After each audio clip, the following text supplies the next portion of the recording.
Bismillahirrahmanirrahim. Assalamualaikum warahmatullahi wabarakatuh. Waalaikumsalam warahmatullahi wabarakatuh. Alhamdulillah, bersyukur kita ucapkan kepada Allah Subhanahu wa taala yang telah memberikan kesehatan kepada kita, sehat walafiat seperti sekarang ini.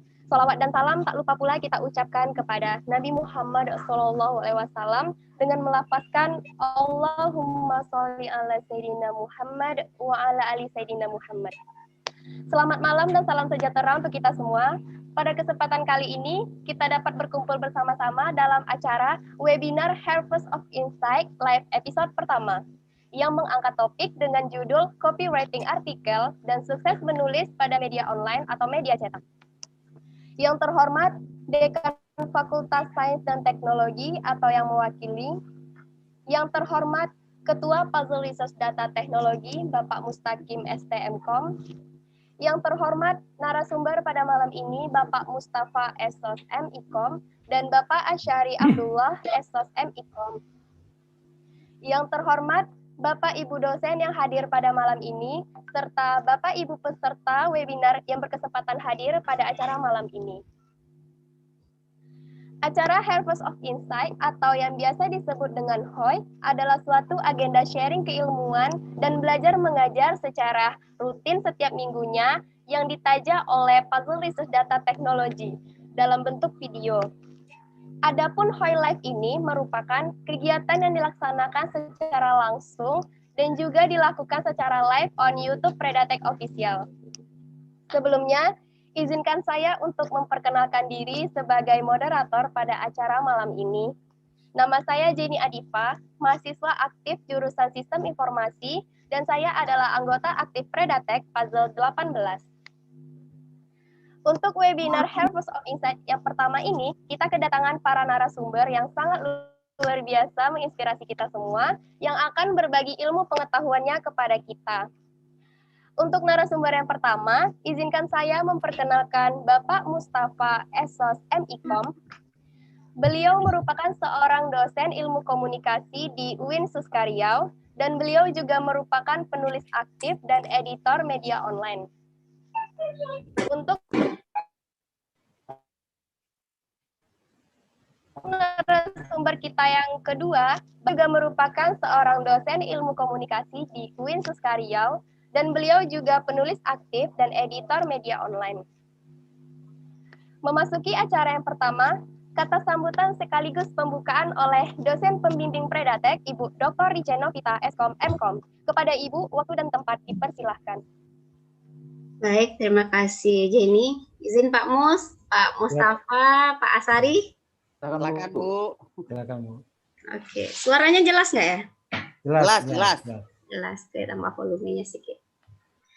Baik, bismillahirrahmanirrahim. Terima kasih Jenny atas waktunya. Assalamualaikum warahmatullahi wabarakatuh. Waalaikumsalam warahmatullahi wabarakatuh. Alhamdulillahirrabbilalamin. Puji dan syukur kita selalu ucapkan kepada Allah Subhanahu wa taala karena selalu memberikan rahmat, kesehatan ya, dan nikmat kesempatan sehingga kita masih bisa melaksanakan kegiatan pada malam hari ini. Dan selawat bering salam selalu kita hadiahkan kepada junjungan kita, yakninya Nabi besar Muhammad SAW dengan mengucapkan Allahumma sholli sayyidina Muhammad wa ala sayyidina Muhammad. Yang sama-sama kita hormati Ketua Predatek, ini Bapak Mustaqim STMkom. Yang sama-sama kita hormati Bapak narasumber kita, yaitu Bapak Mustafa SOS MIkom, dan Bapak Asyari Abdullah SOS ya. SOS ya, biasanya kami Eskom ya. SOS MIkom. Ya, selamat malam Pak, selamat datang ya, selamat bergabung pada kegiatan kami.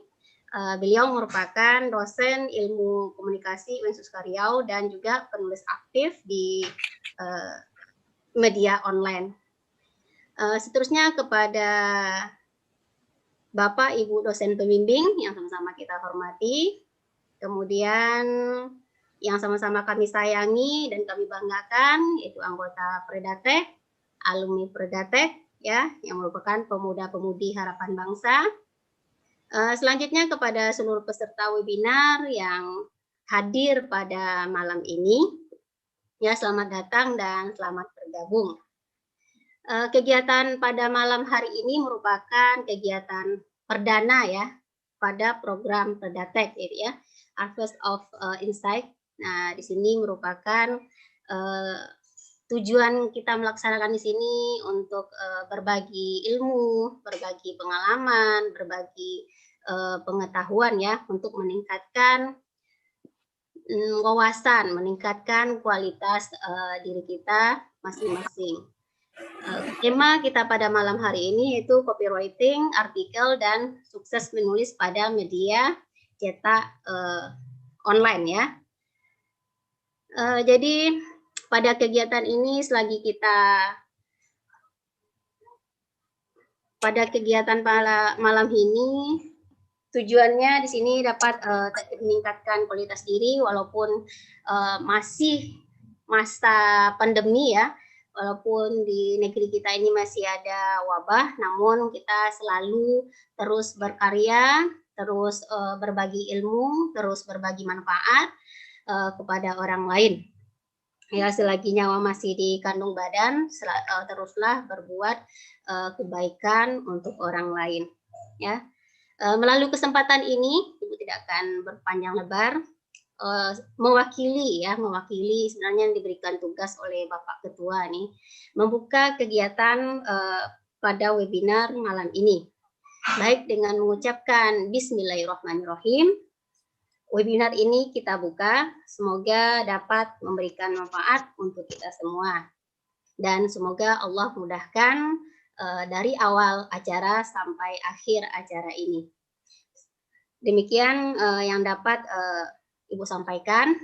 Semoga apa yang sudah diberikan nantinya oleh para narasumber, para pemateri kita dapat diambil manfaatnya. Ibu sudahi dengan wassalamualaikum warahmatullahi wabarakatuh. Waalaikumsalam warahmatullahi wabarakatuh. Terima kasih kami ucapkan kepada Ibu Ica atas kata sambutannya. Acara selanjutnya, dokumentasi, diharapkan kepada seluruh audiens agar mengaktifkan kameranya.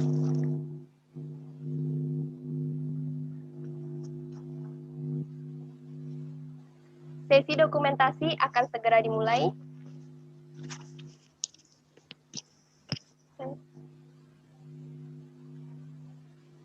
Baik, saya hitung mundur. 3, 2, 1. Pada halaman berikutnya. 3, 2, 1. Selanjutnya, dokumentasi ke halaman selanjutnya. 3, 2, 1. Baik, terima kasih kepada para audiens. Acara selanjutnya, pemaparan materi yang akan disampaikan oleh masing-masing narasumber kita. Untuk materi yang pertama dengan judul Trik Jitu Copywriting Artikel pada Media Sosial yang akan disampaikan oleh Bapak Mustafa, Esos MIKOM. Berikut saya akan membacakan CV Bapak Mustafa, Esos MIKOM. Untuk jenjang pendidikan S1, Administrasi Negara USU di Medan tamat tahun 2025. S2, Ilmu Komunikasi UMJ di Jakarta, tamatan tahun 2015. Pengalaman kerja tenaga ahli DPRD Riau 2010 sampai 2015. Tenaga ahli pengembangan kapasitas, konsultan, pendampingan wilayah Riau, Kementerian Desa, Pembangunan Daerah Tertinggal, dan Transmigrasi 2016. Untuk pengalaman organisasi, pengurus OSIS MAK Al-Hidayah Kampar 1999. Baik, kepada Bapak Mustafa Estes MIKOM, waktu dan tempat dipersilahkan. Baik, terima kasih. Assalamualaikum warahmatullahi wabarakatuh. Waalaikumsalam warahmatullahi wabarakatuh. Suaranya jelas ya? Baik, terima Pak. kasih. Oke, terima kasih moderator atas kesempatannya. Terima kasih atas undangannya dari Predatech yang terhormat Ibu Dr. Rice Novita, Bapak Mustaqim, para dosen di Sains Teknologi. Saya lihat juga tadi ada yang dari Fekonsos, ada Bu Ana Nurlita kayaknya. Juga ada Pak Asari Abdullah dan juga para anggota Predatech yang hadir pada malam hari ini. Kami sangat tersanjung sebenarnya ketika diundang ke sini karena penting rasanya buat kami berdiskusi dengan teman-teman Predatech karena apa yang dilakukan Bu Rice dan Pak Mustaqim ini seharusnya di copy paste oleh semua fakultas ini karena insan-insan akademisnya benar-benar tercipta mulai dari risetnya sampai kepada seninya. Tadi saya lihat videonya luar biasa. Baik, malam ini saya tadi diserahin tugas tentang copywriting di media sosial. Lalu saya coba ramu saya WA Pak Mustaqim, sebaiknya saya tidak bicara soal itu, tapi saya bicara tentang writing saja. Karena kalau copywriting itu kesannya lebih kepada periklanan. Sementara kita ini bukan mau, menurut saya, kalau periklanan itu Predatech jauh lebih unggul sih menurut saya dalam hal ini ya.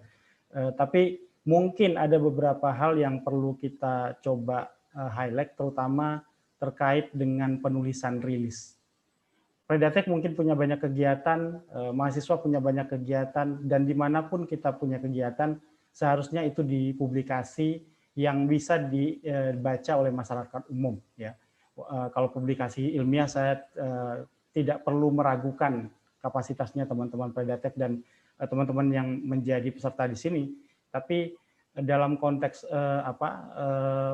penyiaran atau misalnya publikasi berita, mungkin kita masih minim atau bahkan tidak terlalu banyak begitu, padahal kegiatannya sangat banyak. Itu yang ingin kami jelaskan di sini. Izin saya share screen.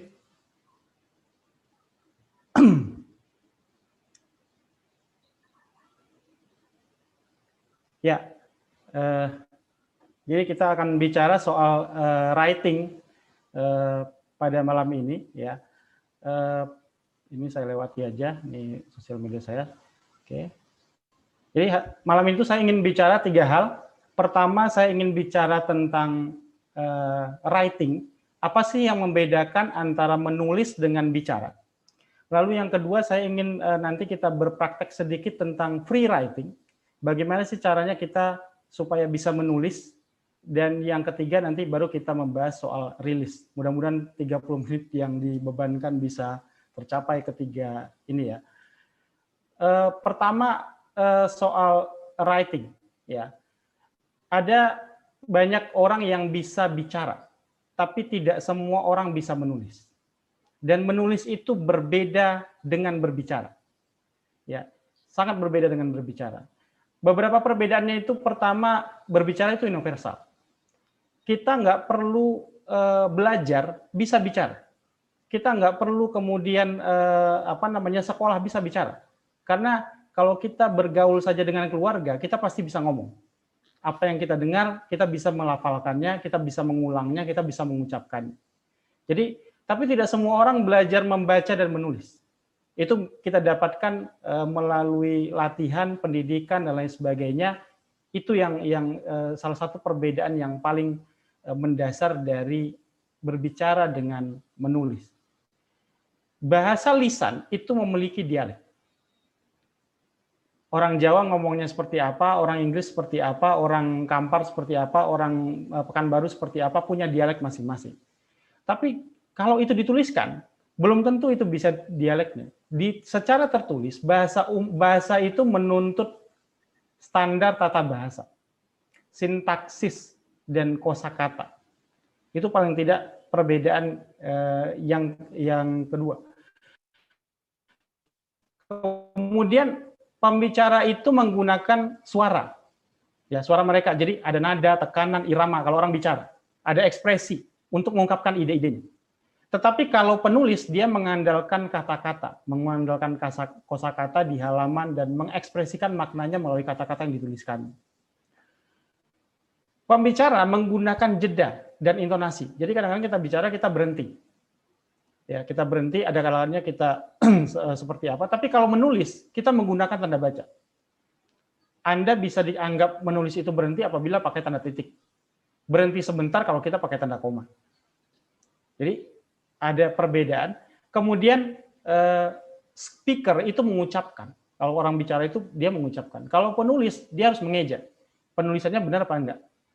Jadi dia harus melihat kosakatanya sudah dituliskan dengan benar, awalan, akhiran dan lain sebagainya itu yang membedakan antara pembicara dengan penulis. Ya, berbicara itu kebanyakan orang spontan. Ya, tidak perlu perencanaan. Tapi menulis itu butuh waktu. Ya, butuh waktu yang direncanakan, yang kalau misalnya kita mau nulis sesuatu pasti kita punya perencanaan kapan waktunya. Biasanya orang menulis itu kebanyakan di ruang tertutup, di tempat yang sepi, baru kemudian orang bisa melakukan penulisan. Walaupun ada orang yang sanggup menulis di tempat yang ramai, tapi sangat jarang kita temukan ada ide-ide yang mungkin bisa dieksekusi ketika dia di tempat yang ramai. Ya, kalau seorang pembicara berbicara kepada pendengar seperti hari ini saya ngomong kepada teman-teman, reaksinya kelihatan. Ya, saya bisa melihat misalnya hanya aktif, saya bisa melihat ini antusias, ini apa segala macamnya kelihatan. Ada orang mengangguk, mengerutkan kening, menyela atau bertanya, kelihatan reaksinya. Tapi kalau menulis itu nggak kelihatan reaksinya. Jadi kalau kita menulis sesuatu, pembaca kita seperti apa kita nggak tahu. Termasuk misalnya teman-teman menulis di WA, belum tentu emotikonnya itu ketawa, pengirimnya itu sebenarnya ketawa atau tidak. Bisa jadi artinya ngejek. Atau misalnya orang tulis hahaha, tapi belum tentu sebenarnya dia sedang ketawa ketika menuliskan itu. Artinya kita tidak bisa melihat secara jujur apa reaksi dari orang yang membaca tulisan kita. Yang kedua, free writing. Saya minta teman-teman keluarkan alat tulisnya. Ini ada sebuah teknik yang digunakan oleh beberapa ilmuwan yang kalau misalnya kita ingin dalam menulis itu kan kadang-kadang kita punya stuck ya. Punya stuck kadang-kadang kita berpikir ideal. Kita berpikir bahwa kalau kita menulis itu harus bagus paragrafnya, harus bagus tanda bacanya, harus bagus kalimatnya. Nah, sekarang kita coba masing-masing kita keluarkan alat tulisnya. Ada sebuah teknik namanya free writing. Ya, free writing itu adalah aliran kesadaran tanpa henti. Jadi kita menulis tanpa henti, tanpa penyuntingan, tanpa berpikir panjang. Kita menulis selama 3 menit. Ya, saya minta teman-teman tuliskan sekarang 3 menit tanpa berhenti. Selama 3 menit itu teman-teman silahkan menulis tentang dirinya teman-teman sendiri. Ceritakan tentang diri Anda selama 3 menit mulai dari sekarang. Coba Anda ceritakan tentang, jangan pernah berhenti sedetik pun selama 3 menit. Saya yakin Anda bisa menceritakan diri Anda sendiri. Ceritakan siapa diri Anda. Coba mari kita coba sama-sama ceritakan diri Anda selama 3 menit tanpa berhenti. Jangan memikirkan tanda baca, jangan memikirkan kalimat, jangan memikirkan apapun juga. Anda menulis saja selama 3 menit. Kita mulai dari sekarang ya. Silakan, paksa diri Anda menulis selama 3 menit. Silakan. Jangan berhenti. Silakan. Ceritakan siapa diri Anda selama 3 menit, jangan pernah berhenti.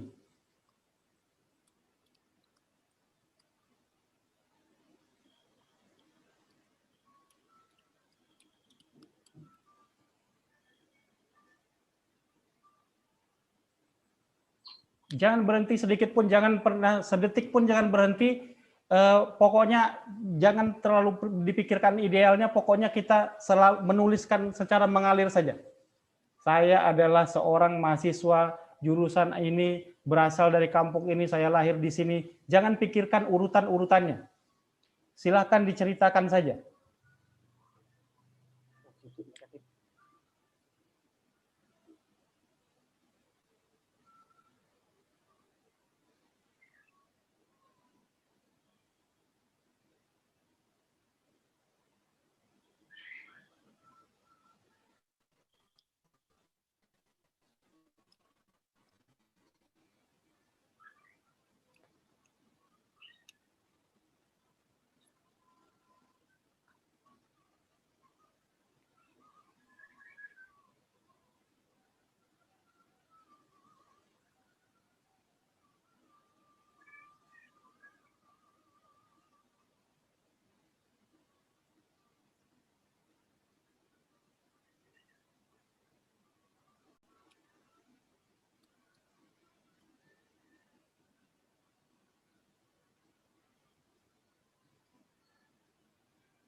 Jangan pikirkan awalan, jangan pikirkan akhiran, jangan pikirkan apapun juga. Yang penting Anda menulis saja. Apa yang terasa di dalam benak Anda, tuliskan semuanya.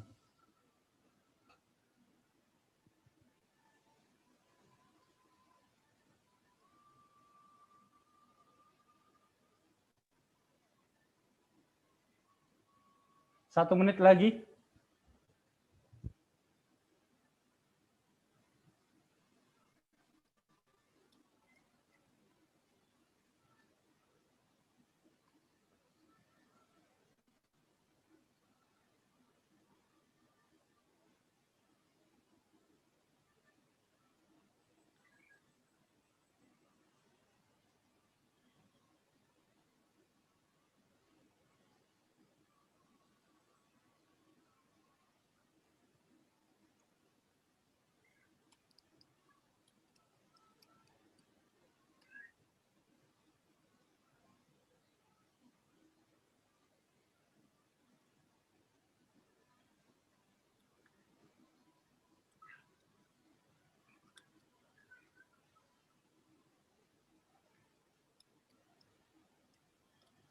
Baik, waktunya selesai.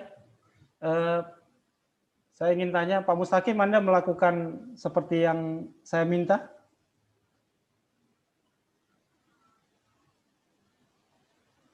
Pak Mustaqim, boleh saya diaktifkan mic-nya? Ya Pak, saya menulis, tapi entah 3 menit, entah kurang, bagaimana nggak tahu ya. nih Pak. Berapa yang Bapak hasilkan? Berapa paragraf? 1 paragraf Pak. 1 paragraf, berapa baris? Barisnya saya pakai notepad, ini kalau di notepad ini berapa ya? Nggak saya enter soalnya Pak. Oke. Baik. Jenny, Anda melakukan yang saya minta tidak? Berapa yang Anda hasilkan? Melakukan Pak, Ya. Jenny dapat 1 paragraf 6 baris. 6 baris. Saya ingin tanya satu orang lagi.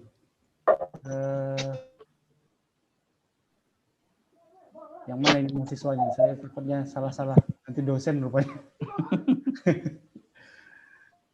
Dwi Sri Rahayu, Anda melakukan yang saya minta nggak? Iya, Pak. Ya, berapa paragraf yang Anda hasilkan? 5, Pak. 1 paragraf, 5 baris. 5 baris, oke. Saya pikir 5 paragraf.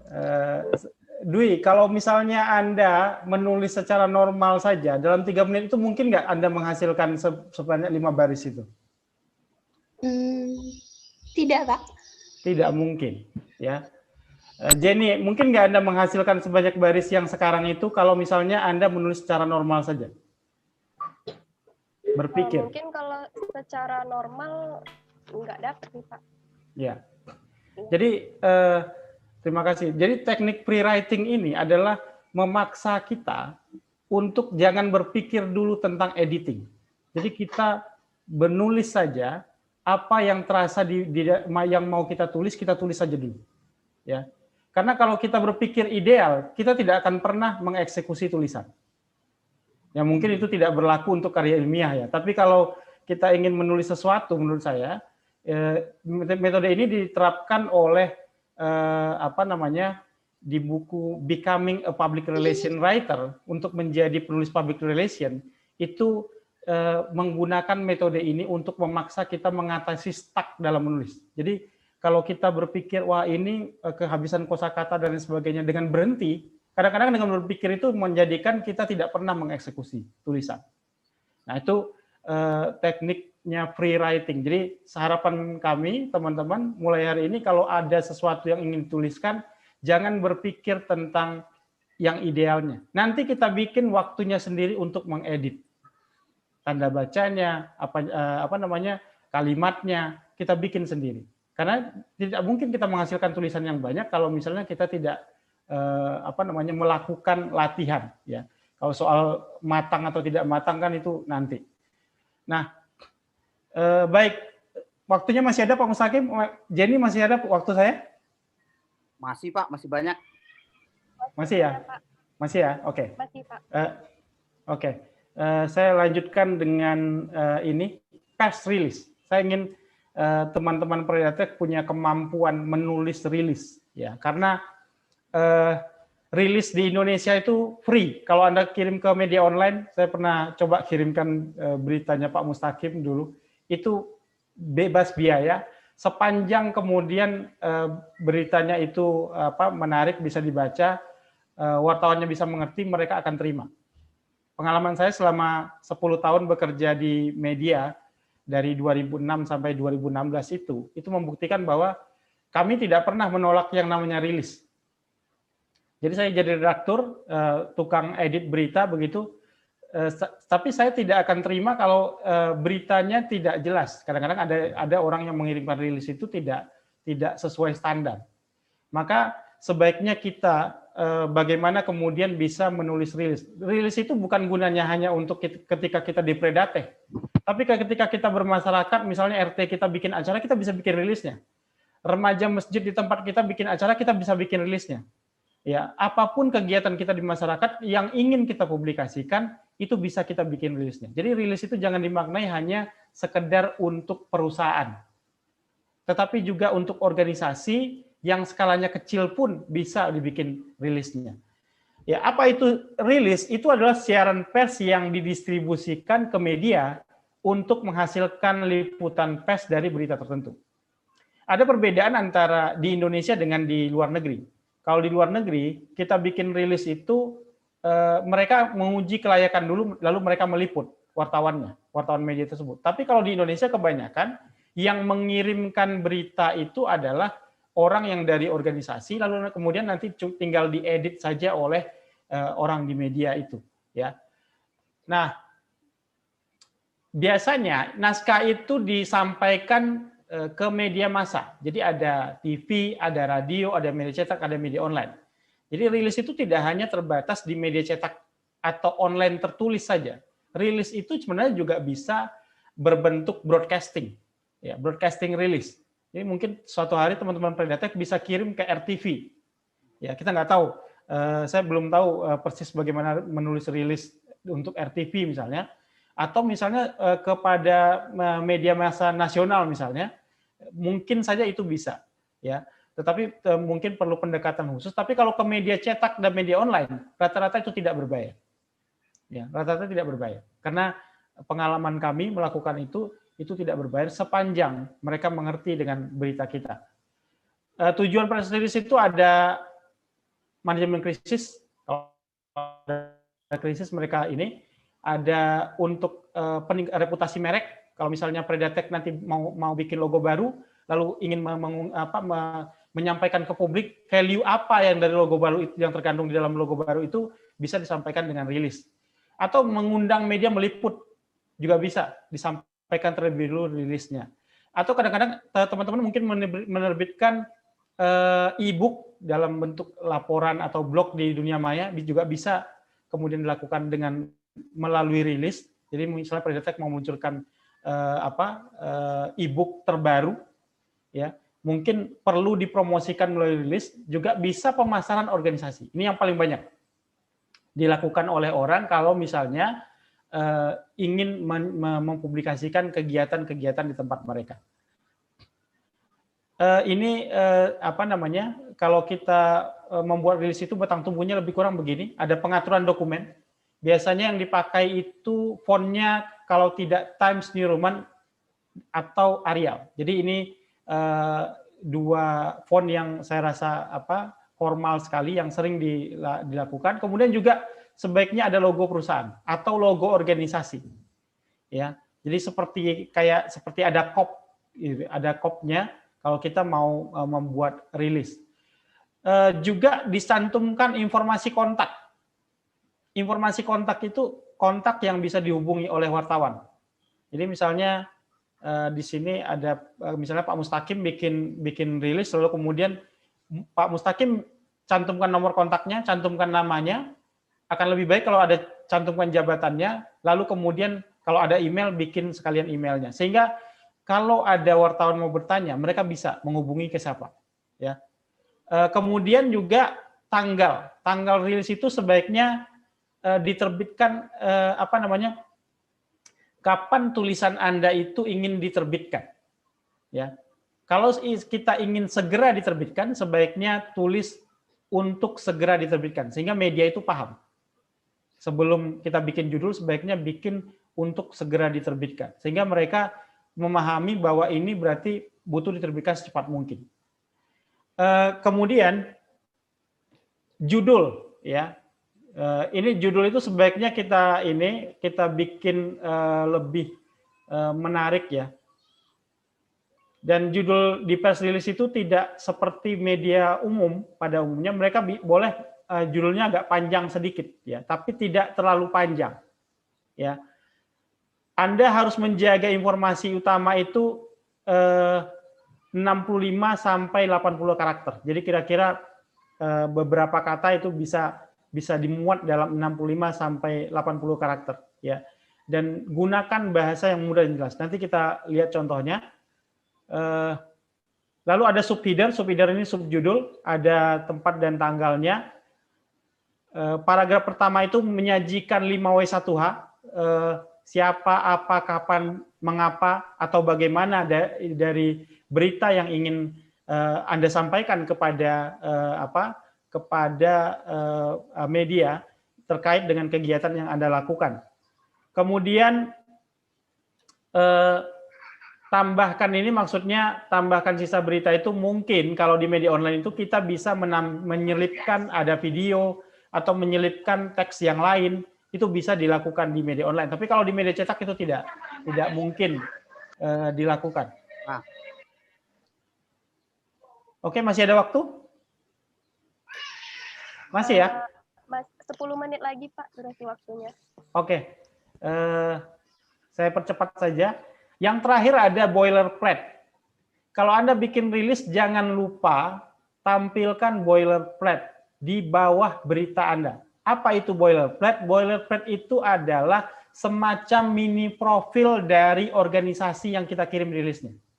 Jadi misalnya Predatech bikin rilis, di bawah beritanya itu ada keterangan sedikit. Predatech adalah organisasi apa, bergerak di bidang apa, lalu kemudian nanti kegiatannya apa saja selama ini, mungkin lebih kurang 1 paragraf lah. Tidak perlu terlalu panjang, karena terlalu panjang nanti akan membuat orang lebih panjang pula dari beritanya, membuat orang bosan atau media bisa memotongnya. Mungkin akan lebih baik teman-teman nanti bikin di boilerplate-nya itu informasi lebih lanjut, silahkan klik kalau ada situsnya, atau misalnya hubungi media sosialnya, bisa dicantumkan di dalam boilerplate. Jadi itu kira-kira teman-teman sekalian. Saya sebenarnya ada contoh, cuman karena waktunya mungkin nanti bisa kita lihat contohnya bagaimana. Saya ingin ya setelah ini teman-teman bisa menuliskan rilis, mungkin tidak semuanya, tapi paling tidak kegiatan-kegiatan berikutnya teman-teman Predatech sudah mulai terbiasa menuliskan rilis yang menggunakan batang tubuh yang baik seperti ini, karena banyak orang menulis rilis tapi tidak mencantumkan boilerplate. Itu kadang-kadang mengakibatkan orang bingung. Ini organisasi apa? Itu yang kadang-kadang banyak yang tidak jelas di kalangan para pembaca, termasuk di kalangan teman-teman media. Baik, saya kira itu yang dapat saya sampaikan. Terima kasih atas perhatiannya. Billahi taufik wal hidayah. Assalamualaikum warahmatullahi wabarakatuh. Waalaikumsalam Waalaikumsalam warahmatullahi wabarakatuh. Sungguh pemaparan yang sangat luar biasa dari Bapak narasumber pertama dan tentunya bermanfaat sekali bagi kita mahasiswa yang masih aktif ini. Terima kasih Bapak Mustafa Esos MIKOM. Nah, saya yakin untuk teman-teman peserta semuanya pasti mempunyai banyak sekali pertanyaan nih yang ingin disampaikan kepada narasumber kita. Boleh teman-teman disimpan atau dicatat dulu ya, karena kita masih akan lanjut dulu ke pemateri yang kedua dengan judul Kiat Sukses Menulis pada Media Online dan Cetak oleh Bapak Asyari Abdullah Esos MIKOM. Saya akan membacakan CV Bapak Asyari Abdullah Esos MIKOM.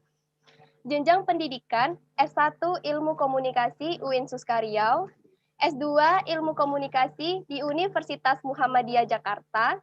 Untuk pengalaman bekerja, tenaga ahli pembangunan partisipatif di Kementerian Desa Daerah Tertinggal dan Transmigrasi RI untuk Kabupaten Rohul, dan Media Center Komunikasi Pemilihan Umum Provinsi Riau. Baik, kepada Bapak Asyari Abdullah Esos MIKOM, waktu dan tempat dipersilahkan.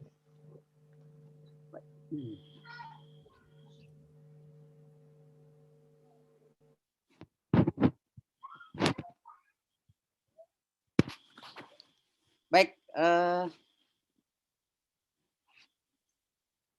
suara saya bisa didengar?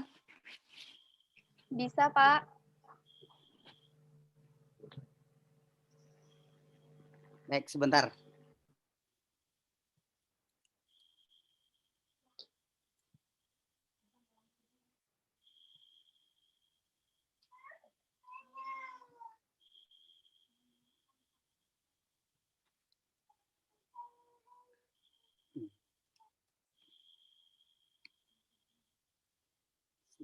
Sebentar ya.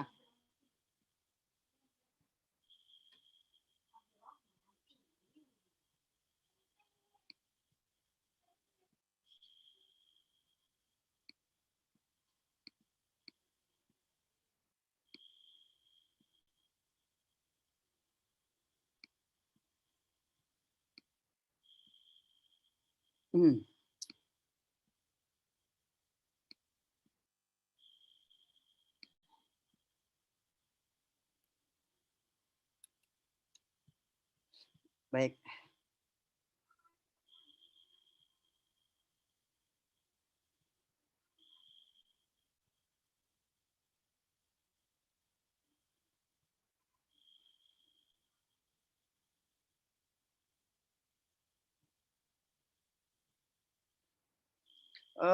Pak Mustaqim, izin saya share screen.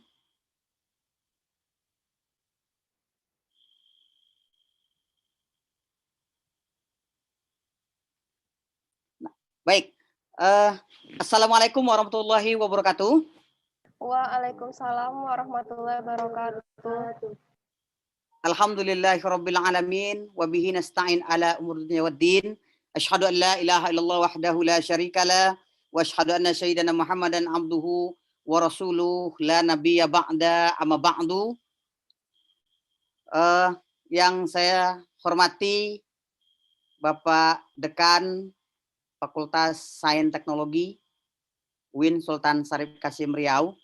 Kemudian yang saya hormati pembina atau Dewan Pengarah Predatek, yaitu Ibu Dr. Rice. Kemudian yang juga saya hormati, yang sangat luar biasa, teman saya, sahabat saya, guru saya, suhu saya, yaitu Bapak Mustaqim, dan juga senior saya yang juga narasumber sebelumnya, Bapak Mustafa Esos MIKOM. Dia memang betul-betul praktisi media, dan tentunya Cici, tuan-tuan, puan-puan, jemputan Majelis Predatek yang tidak bisa saya sebutkan satu persatu. Nah, yang besar tidak dipanggil gelar, yang kecil tidak bisa saya panggilkan nama. Adik-adik sekalian, adik-adik mahasiswa, sebagai kader intelektual, insan akademis, kata Pak Mustafa tadi, pencipta dan pengabdi, yang Indonesia akan meletakkan masa depan di tangan Anda. Baik, adik-adik sekalian, terima kasih atas undangannya Pak Mustaqim. Izinkan saya berbagi atau sharing terkait dengan kiat bisa menulis opini di media massa. Nah, baik,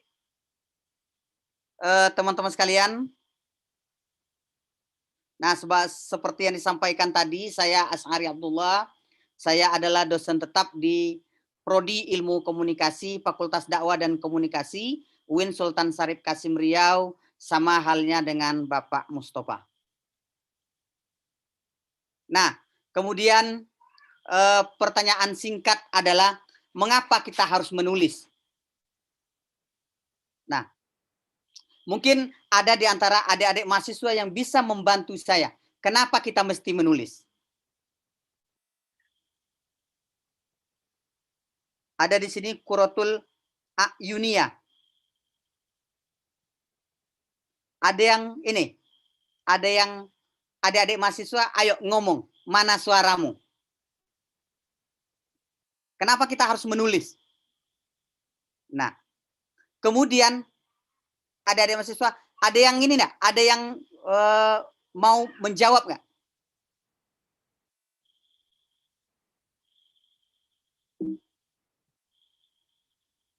Nah,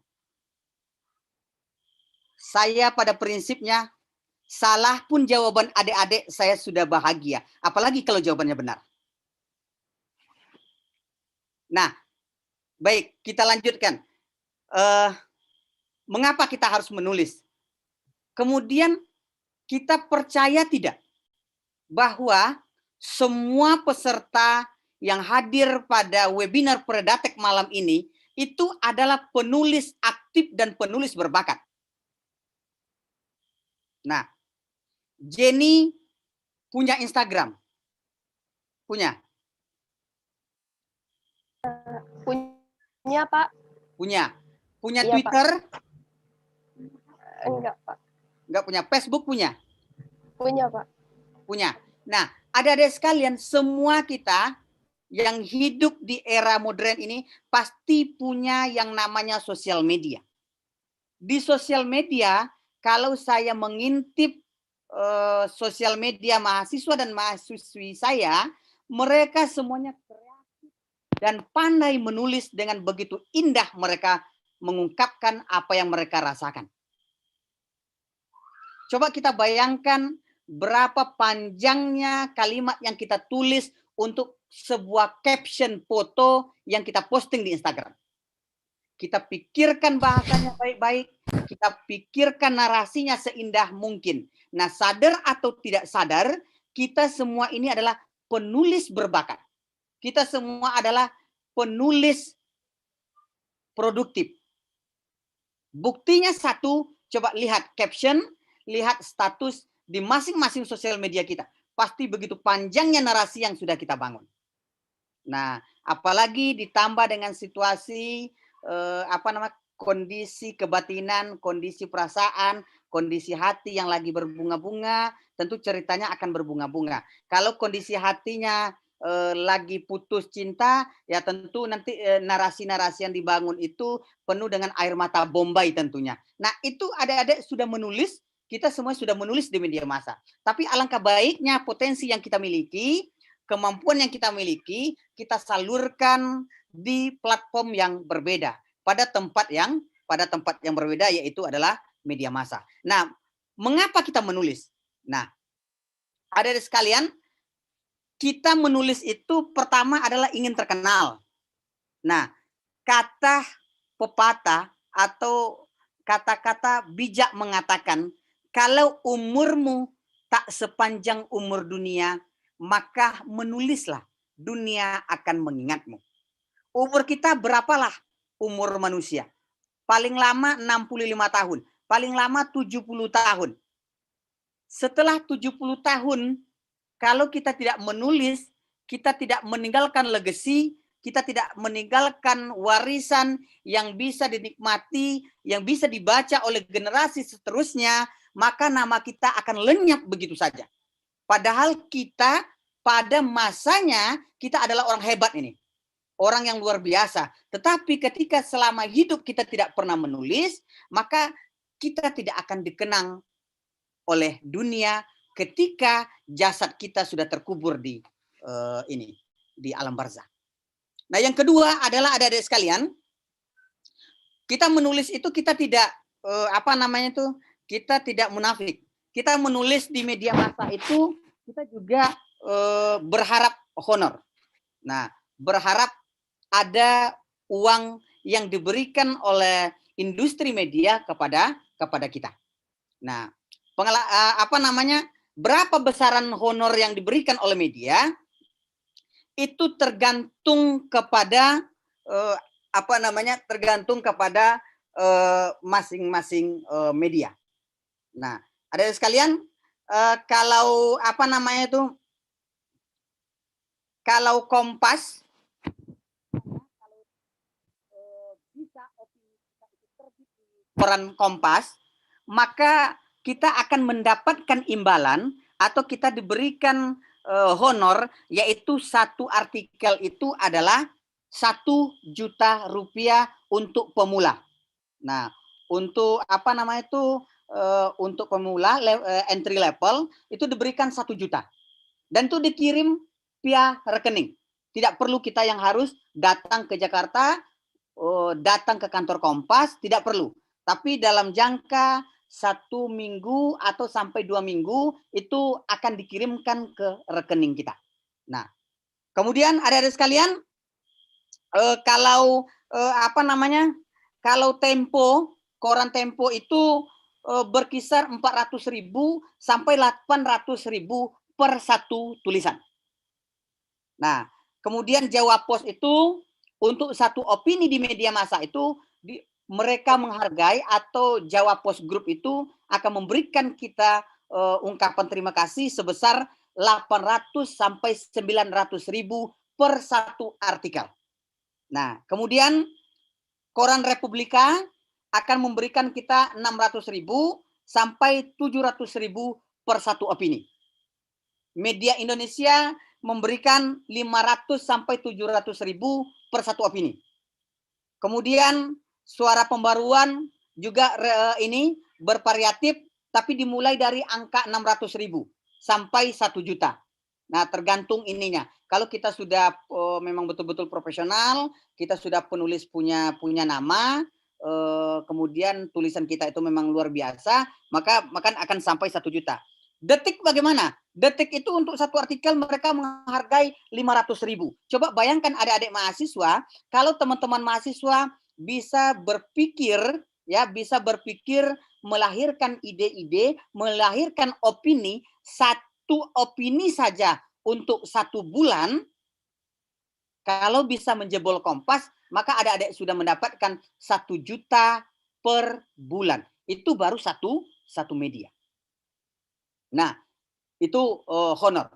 Kemudian apalagi bahwa menulis artikel, menulis opini di media massa itu adalah menjadi ladang dakwah.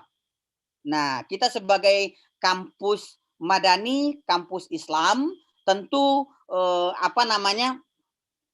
segala sesuatu bentuk tingkah laku kita, tindak tanduk kita, aktivitas kita itu adalah bagian dari dakwah kita menyiarkan agama Islam, menyiarkan agama Allah.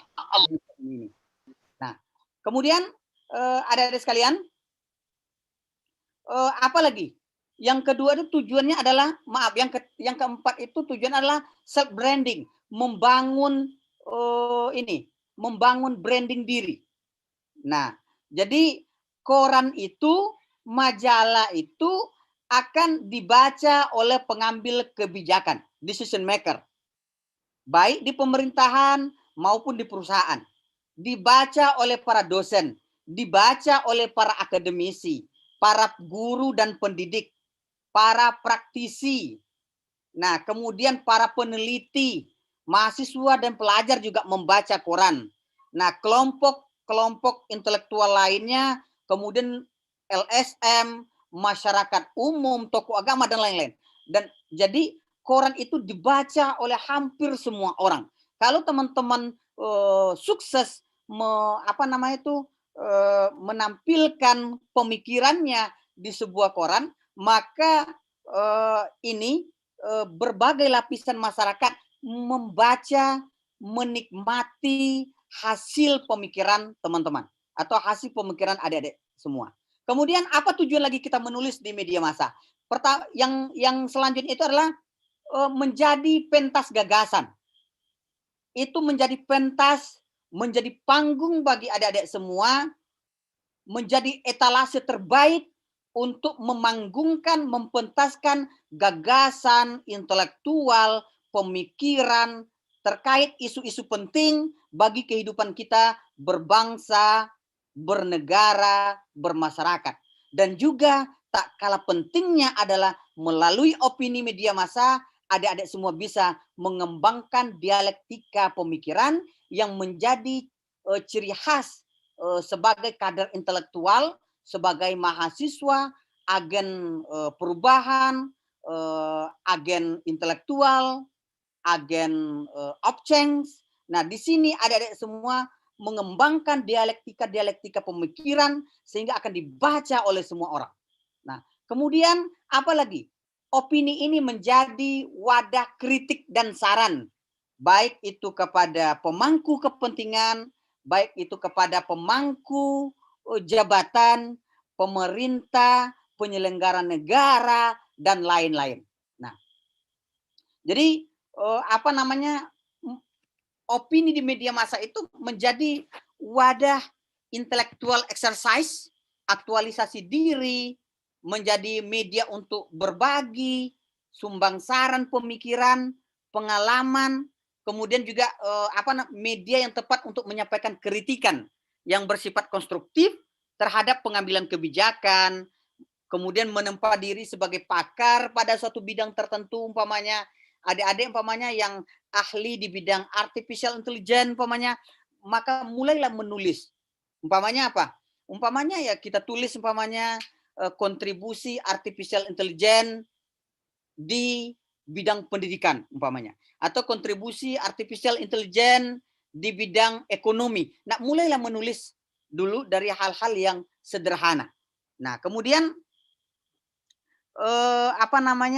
mendapatkan rekognisi di kalangan profesi. Nah, ternyata kalau bercerita tentang jurnalistik itu ya Pak Mustafa sering bercerita tentang jurnalistik. Di Rio Post Pak Mustafa sering mengkritisi fenomena politik hari ini. Nah, orang akan mengenal Pak Mustafa ini sebagai pengkritisi politik, pakar jurnalis dan lain sebagainya. Nah, kemudian ada sekalian ya ini menjadi panggung bagi kita semua selagi koran itu masih ada, nah selama itu pula kita akan punya panggung.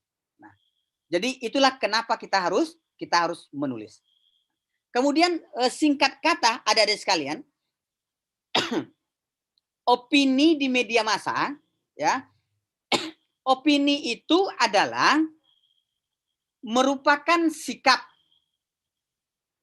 pandangan, atau tanggapan, gagasan, buah pemikiran seseorang terhadap suatu fakta dan kebenaran yang bersifat relatif.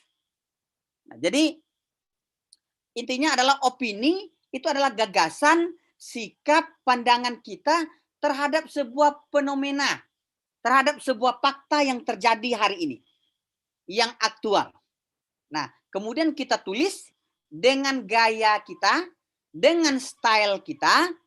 Nah, apa yang harus kita cantumkan nanti? Nah, makanya nanti di slide selanjutnya akan kita bahas apa yang seharusnya yang kita tulis. Nah, kemudian apa bedanya fakta dengan opini? Nah, fakta itu memiliki data yang akurat. Pada kalimat fakta, data yang terdapat jelas terhadap suatu peristiwa. tidak hanya akurat tapi juga tepat. Nah, dalam kalimat data tersebut dapat berupa bilangan statistik, tanggal, waktu kejadian, angka, jumlah, dan lain sebagainya. Kemudian apalagi fakta itu? Fakta itu bersifat objektif. Dalam kalimat fakta yang tertulis adalah bersifat objektif, di mana pernyataan yang ada di dalamnya bersifat umum dan telah diakui kebenarannya oleh banyak pihak. Nah, kemudian selanjutnya itu adalah faktual, benar-benar terjadi. Dalam kalimat fakta itu memang yang kita narasikan itu adalah memang sesuatu hal yang pernah terjadi. Kemudian kita memaparkan situasi yang benar-benar pernah ada, yang benar-benar nyata. Nah, kemudian sedangkan opini itu mengandung pendapat pribadi atau orang lain. Saya punya opini, Pak Mustafa punya opini, Pak Mustaqim punya opini, Bu Rice punya opini, adik-adik semua punya opini. Kita semua punya opini dalam kerangka pikir kita masing-masing menanggapi sebuah fenomena, menanggapi sebuah kejadian. Itu opini. Kemudian bersifat subjektif, bersifat individualis. Nah, ini saya menulis tentu subjektif saya, menulis dengan cara pandang saya. Kemudian punya kata yang bersifat relatif. Nah, pada kalimat opini cenderung akan ditemukan kata-kata yang bersifat relatif. Dalam hal ini relatif diartikan kata atau frasa tersebut cenderung bisa berubah tergantung siapa yang mengucapkannya. Kata-kata relatif itu kan seperti paling hebat, nah paling sukses, lebih, nah agak, nah sangat, tidak mungkin atau biasanya. Nah itu kan bahasa-bahasa yang mengandung kalimat-kalimat relatif. Nah tentu yang lebih menurut saya belum tentu lebih menurut Pak Mustafa. Nah itulah opini. Nah kemudian ada sekalian. Nah bagaimana kita memulai menulis opini? Nah ini kira-kira struktur sederhana dalam memahami sebuah opini. Yang pertama itu adalah judul. Nah tentu harus ada judul. Yang kedua itu setelah judul, maka nanti kita akan menulis pembukaan. Kemudian setelah pembukaan kita akan menulis isi pembahasan atau apa yang pengen kita sampaikan. Kemudian yang ketiga itu adalah penutup. Biasa penutup ini idealnya kalau bisa berisi tentang saran, berisi tentang masukan. Nah, kemudian yang terakhir itu adalah identitas. Identitas itu adalah artikel ini ditulis oleh Asy'ari Abdullah. Asy'ari Abdullah itu siapa? Di bawah nama itu biasanya tertulis dosen komunikasi UIN Suska Riau. Nah, gitu kira-kira. Inilah struktur dasar, struktur sederhana memahami sebuah opini, memahami sebuah opini di media massa. Baik, nanti akan kita bahas, adik-adik sekalian. Kemudian saya kan ini bercerita, ibaratnya bercerita cantiknya seekor kucing, tapi kucing saya taruh di dalam karung. Nah, seperti apa sih Pak opini di media massa? Oke, opini di media massa, izin Pak Mustaqim, saya akan share beberapa artikel-artikel, tulisan-tulisan opini yang pernah saya tulis dan tadi saya cek lagi ada beberapa yang bisa saya temukan di laptop. Nah, izin share adik-adik sekalian. Nah, ini contoh edukasional televisi di masa pandemi. Nah, ini saya menulis bercerita tentang bagaimana memaksimalkan peran TVRI dalam membantu adik-adik siswi memahami pelajaran di rumah. Dan sekarang kan sudah ada belajar dari rumah yang dibuat oleh TVRI bekerja sama dengan Kementerian Pendidikan. Kemudian, Nah, ini opini saya juga di Riau Pos, yang tadi juga di Riau Pos, ini upaya mengikis budaya korupsi. Nah, ini kan opini. Di coding Ton, biar bisa sesuai itu Ton. Bagaimana? Silakan.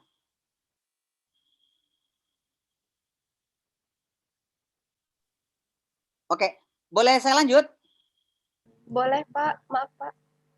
Oke, jadi ini tulisan saya yang pernah terbit di Riau Pos. Ini waktu saya mahasiswa Magister Komunikasi. Nah, ini tahun, saya lupa nih, tahunnya. Kemudian ada sekalian, ini dia. Islam, Remaja, dan Tradisi Pelentindais. Ini adalah artikel pertama saya yang terbit di Riau Pos. Setelah beberapa, ada sekian puluh kali saya ditolak oleh Riau Pos, akhirnya yang kesekian puluh kalinya, tapi nggak sampai 50 lah, nggak sampai 50 kali saya kirim, ditolak, kirim, ditolak, kirim, ditolak. Nah, dan inilah adalah fondasi awal saya menulis artikel di Riau Pos. Ini yang pertama, saya ingat betul, ini terbit pada tanggal 14 Februari 2018. Waktu itu saya masih semester 3 di Prodi Komunikasi, Fakultas Dakwah dan Komunikasi UIN Sultan Syarif Kanser Riau. Waktu itu saya masih semester 3, S1 di Komunikasi. Nah, inilah tulisan pertama saya yang terbit. Nah, Islam, Remaja, dan Tradisi Pelentindais. Saya mengkritisi tentang remaja yang merayakan Pelentindais dan saya kaitkan bagaimana pandangan agama Islam. Nah, itu contoh.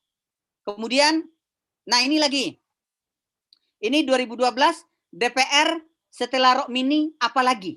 Nah, ini di media online. Yang waktu itu di DPR ribut tentang masalah Rok Mini. Jadi kita ini adalah mengkritisi, memberikan masukan, menyampaikan gagasan terhadap fenomena yang terjadi hari ini. Nah, ini lagi. Ini saya tahunnya juga lupa. Ini saya masih, ini masih sudah magister. Sayonara RSBI orang miskin pun sekolah. Ini RSBI, saya lupa nih kepanjangan RSBI ini, kurikulum kalau nggak salah ini. Nah, ini rintisan sekolah berstandar internasional. Ini waktu itu digagalkan RSBI ini. Karena kalau kayak gini hanya orang-orang kaya aja yang bisa sekolah. Nah, ini contohnya. Kemudian, nah ini 15 Maret 2011. Waktu ini saya 1 tahun setelah wisuda S1. Judulnya Resapel Gertakan Sambal. Ini keluar di Riau Pos. Nah, untuk di Riau Pos, biasanya honor mereka memberikan 150.000 per satu artikel. Nah, kalau bisa artikel 2 sebulan kan lumayan. Kemudian, nah ini yang terbaru 2020. Merawat Kedaulatan Natuna. Nah, ini saya sudah berada pada dosen komunikasi UIN Sultan Syarif Qasim Riau. Merawat Kedaulatan Natuna ini adalah ketika panasnya kemarin pembahasan Laut Cina Selatan itu diklaim oleh Republik Rakyat China. Nah, ini kita buat merawat Kedaulatan Natuna. Ini juga di Riau Pos.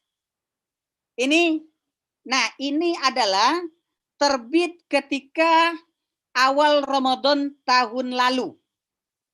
Nah, ini saya tulis adalah menyambut bulan Ramadan. Jadi ini saya tulis mengembalikan Hita Balimau Kasai. Nah, ini menyambut Ramadan. Kemudian ini 2010, waktu itu ya ini saya juga masih status mahasiswa di komunikasi. Judulnya adalah Menjadi Musuh di Negeri Sendiri. Nah, menjadi musuh di negeri sendiri. Nah, ini juga ini keluar di Riau Mandiri. Kalau sekarang Haluan Riau. Kemudian ini di 2010. Saya tulis di 2010. Ini bertepatan dengan Hari Pendidikan Nasional. Saya menulisnya dengan judul Globalisasi dan Eksistensi Pendidikan Islam. Nah, kemudian adik-adik sekalian, nah ini saya tulis di 2013.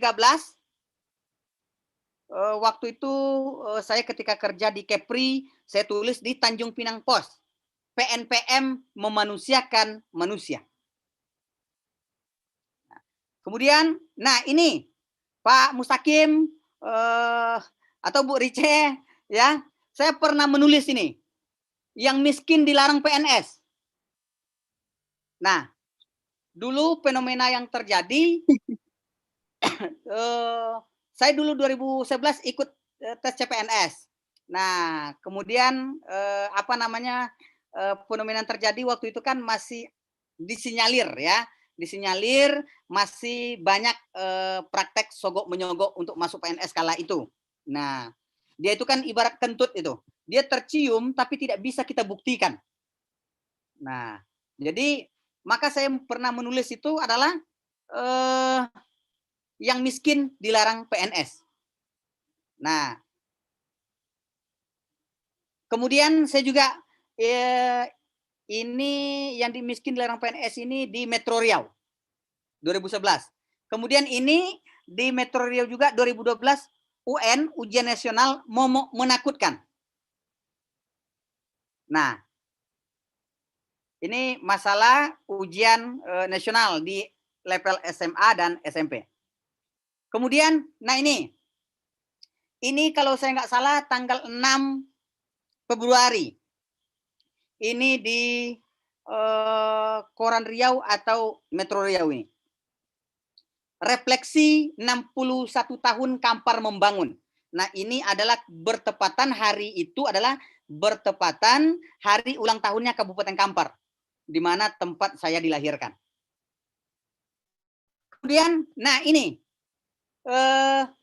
di Metro Riau, judulnya Lain Syahrini, Lain Lagi Sarmini.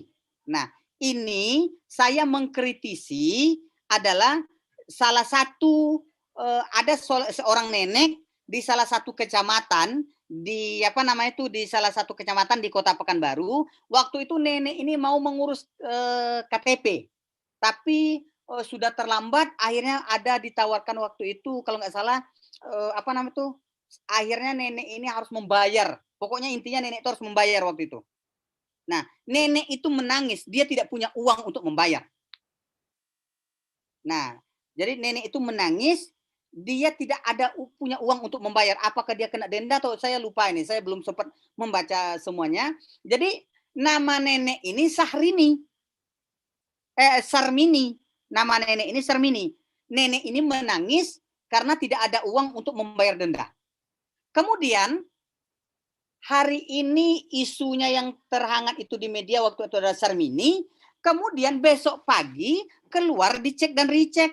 Cek dan recheck, kemudian kabar-kabari, kemudian Insight Pagi, kemudian Silet, keluar beritanya, berita selebritis itu, Syahrini menangis.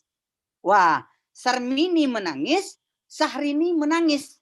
Nah, Sarmini dan Sarmini sama-sama menangis. Tapi Syahrini menangis karena waktu itu putus sama pacarnya yang bernama Bubu. Nah, ini Syahrini memiliki kemiripan nama dengan Sarmini. Seorang nenek Sarmini ini menangis karena tidak sanggup bayar denda. Syahrini menangis karena putus sama pacarnya. Nah, makanya kita tulis judul Lain Syahrini, Lain Lagi Sarmini. Nah, ini sebuah kritikan terhadap kebijakan pemerintah kota pada waktu itu. Ini saya sudah mahasiswa magister waktu itu. Nah, ini Metro Riau. Ini adalah justice kolaborator untuk sang koruptor. Nah, ini bagaimana nanti kita akan bercerita bagaimana cara membuat judul yang menarik, ya. Jadi ini saya membangun itu adalah ujungnya adalah tor, justice kolaborator untuk sang koruptor. Nah, ini di Metro Riau. Kemudian, nah ini dari sekalian, ini di 2011, tepat pada tanggal 3 Januari 2011. Saya menulis tentang filosofis terompet. Nah, ini sebetulnya saya pengennya itu terbit di tanggal 31 Desember 2010, tapi ternyata nggak bisa waktu itu. Saya bercerita tentang terompet yang ditiup oleh anak-anak muda waktu malam tahun pergantian malam tahun baru itu ternyata tidak sesuai dengan nilai-nilai kita sebagai seorang muslim dan muslimah. Nah, di sini saya bercerita tentang filosofis terompet agar semua orang tahu. Kemudian, ini sayonara RSBI orang miskin. Oke, ini sudah tadi. Nah, ini juga di 2010 anak Indonesia belajar untuk masa depan. Ini bertepatan pada Hari Anak Nasional. Saya tulis ini. Nah, kemudian adik-adik sekalian, waktu dulu pernah kita digegerkan oleh mega skandal kasus korupsi yang dilakoni oleh seorang pegawai negeri di kantor di kementerian di kantor pajak, yaitu yang namanya selalu abadi. Kalau orang bercerita korupsi pasti orang bercerita Gayus. Nah, yaitu adalah Gayus Tambunan. Nah, jadi adik sekalian, Andaiku Gayus Tambunan ini adalah judul lagu yang waktu itu sempat populer. Andaiku Gayus Tambunan. Nah, maka judul itu kita jadikan sebagai judul artikel kita. Nah, kemudian adik-adik sekalian, ini waktu 2010. Ini saya baru selesai kuliah karena saya wisuda bulan Juli waktu itu. Ini 2 Agustus wisuda S1 maksudnya. Saya menulis DPR bangun, hari sudah siang. Ini kita bercerita tentang mengkritisi DPR ini, tuan-tuan anggota DPR yang terhormat yang berada di rumah rakyat, yang mewah, yang mega, digaji dengan uang rakyat yang luar biasa. Kalian ngapain aja sih? Apa yang kalian kerjakan? Nah, ini kita mengkritisi DPR bangun, hari sudah siang. Mohon maaf, Pak. Ya. Mohon maaf, Pak, waktu kita telah habis, Pak. Kita telah habis, Pak. Iya, Pak. Mengingatkan kembali waktunya telah habis, Pak. Baik, ya, baik. Adik-adik mahasiswa, sebetulnya kalau bisa saya minta 5 menit lagi, adik sekalian, saya akan menjelaskan cara melahirkan ide dan bagaimana cara menulis. Nah, jadi bagaimana Ibu moderator? Karena apa yang sampaikan tadi itu belum sampai kepada inti dari apa yang ingin saya sampaikan. Baik, Pak, boleh silakan, Pak, diberikan waktu 5 menit lagi, Pak. Baik, adik sekalian, bagaimana melahirkan ide, yaitu adalah agenda rutinitas. Apa agenda rutinitas? Pelantikan gubernur, pelantikan bupati, pelantikan rektor, nah pelantikan presiden itu agenda rutinitas. Atau tanggal 1 Januari, hari pendidikan, hari anti korupsi, hari anti hari narkoba sedunia, hari anak sedunia, hari perempuan, hari ayah, hari ibu, hari pahlawan. Nah, itu semuanya dicatat, cari di kalender, itu dicari ide yang bagus. Itu mencari ide. Kemudian isu di media massa. Apa isu yang hangat di media massa? Kalau hari ini isu yang hangat adalah KLB, Kongres Luar Biasa Demokrat. Apa yang bisa kita tulis di situ? Nah, kemudian yang kita cari itu adalah cari melahirkan ide adalah apa yang trending topik di sosial media. Jadi agenda rutin, isu di media massa, dan trending topik. Kemudian judul. Nah, judul itu melahirkan judul, ada sekalian, judul itu harus seksi, harus menarik. Jadi tidak maksimal itu 6 kalimat.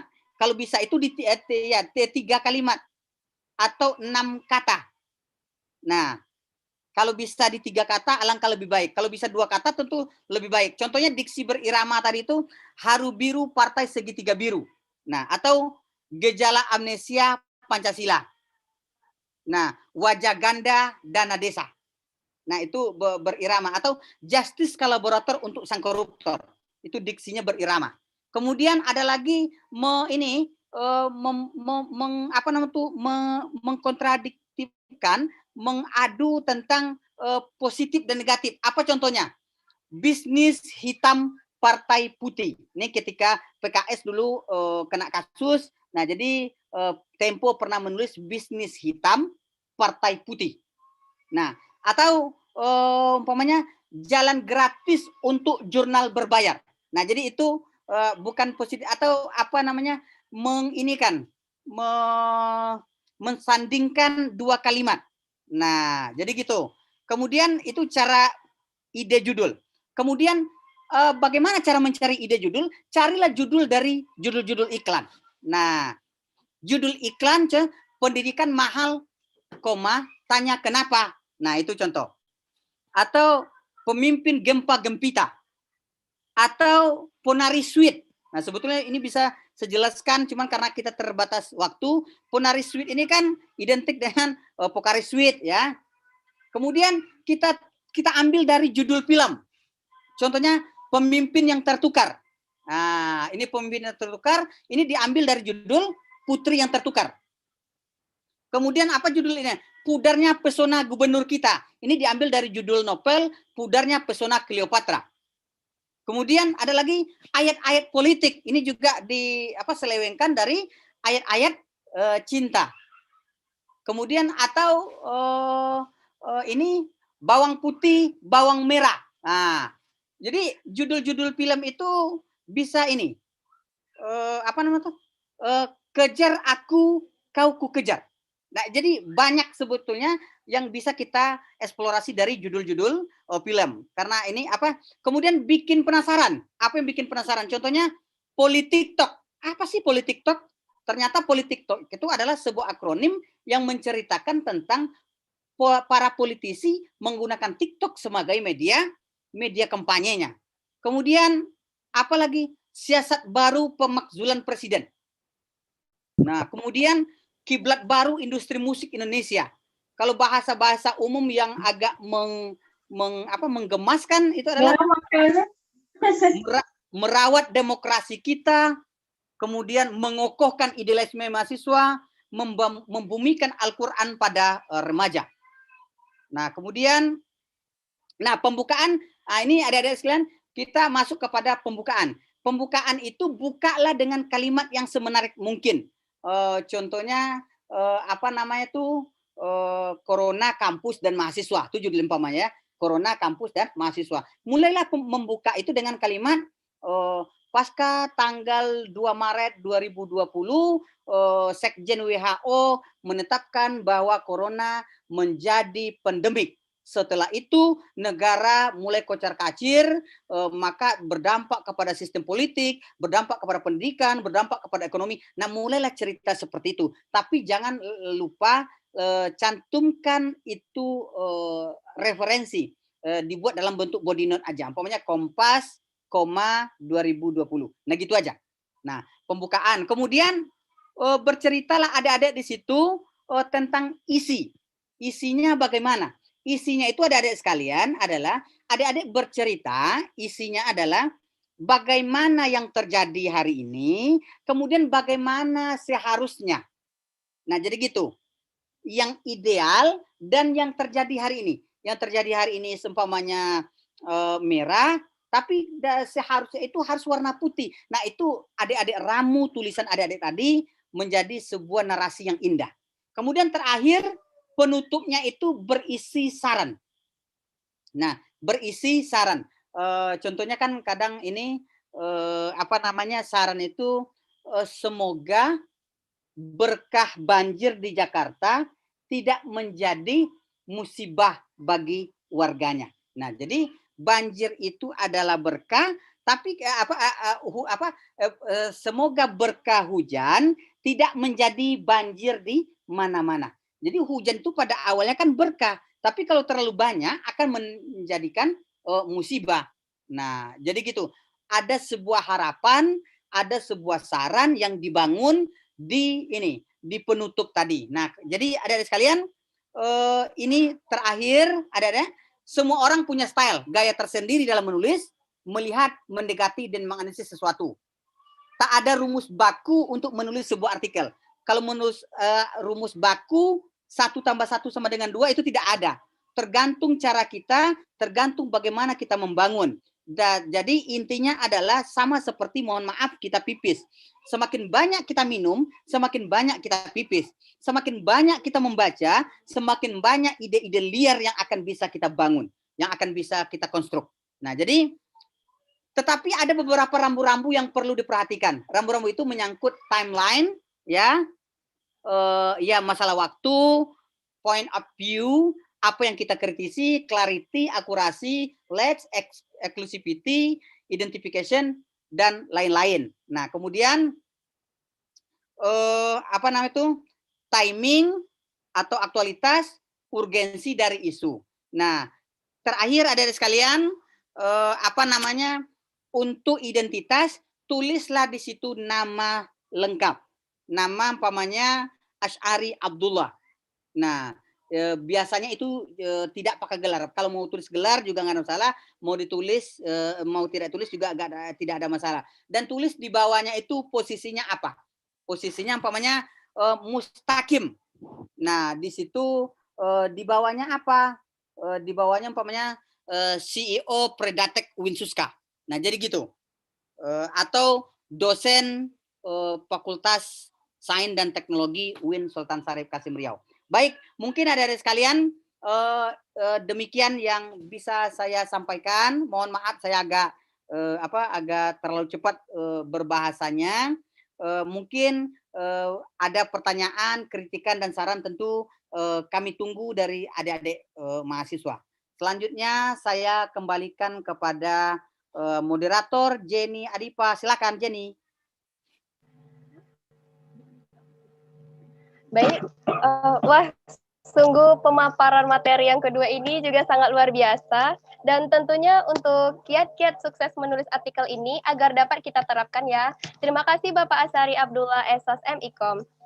Nah, baik, saya rasa teman-teman peserta webinar pasti ingin menggali lebih dalam lagi dan ingin bertanya-tanya lagi kepada para narasumber kita. Baik, akan saya buka sesi tanya-jawab kepada narasumber. Bagi teman-teman yang ingin bertanya, bisa mengajukan diri terlebih dahulu melalui room chat Zoom ini, atau boleh dengan menghidupkan mikrofon dan kameranya.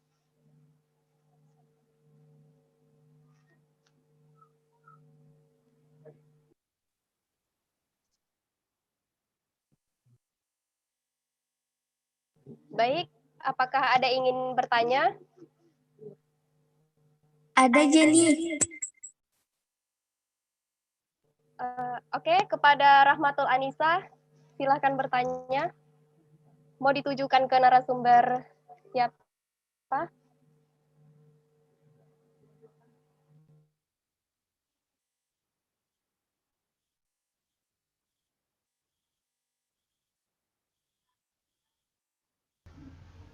Halo, Rahmatul Anissa.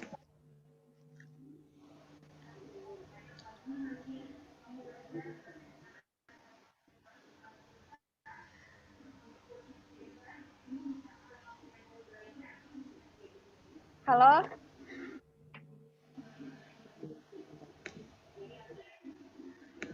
Duh, jaringan. Baik, sepertinya teman kita Rahmatul Anissa lagi terkendala jaringan. Boleh dari teman-teman peserta yang lainnya jika ingin bertanya, dipersilahkan. Saya ingin bertanya, Kak. Oke, silahkan. Baik. Hamdi Jadi, Syukron. Bismillahirrahmanirrahim. Assalamualaikum warahmatullahi wabarakatuh. Waalaikumsalam warahmatullahi wabarakatuh.